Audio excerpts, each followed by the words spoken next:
The story continues in Judges 20, and the people of Israel demand that the tribe of Benjamin turn over to them the worthless men who had sinned in such a horrific way. They refuse. The tribe of Benjamin is protecting their own instead of protecting God's people, instead of protecting God's honor, instead of defending God's word, instead of defending justice and truth. They decide that flesh is the greater bond than the bond of the Spirit of the Lord and the word of the Lord, that they are one people, His chosen children. The rest of Israel assembles themselves before the Lord, before the Ark of the Covenant. They have turned their thoughts to the Lord, at least for a time. They inquire of the Lord, and the Lord tells them to send Judah up into battle. Judah falls before Benjamin. The Israelites cry out to the Lord, and He sends them again into battle. Even more of the Israelites die the next day. Some 40,000 Israelites die in battle.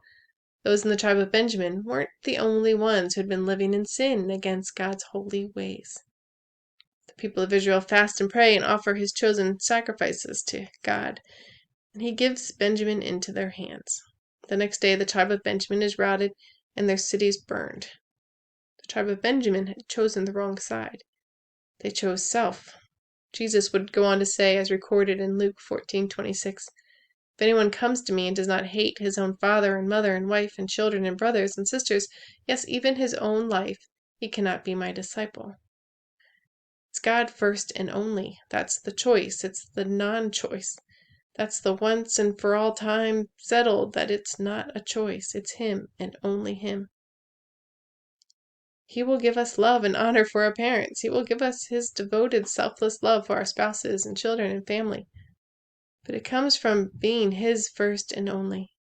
Everything springs forth from the fount of blessing.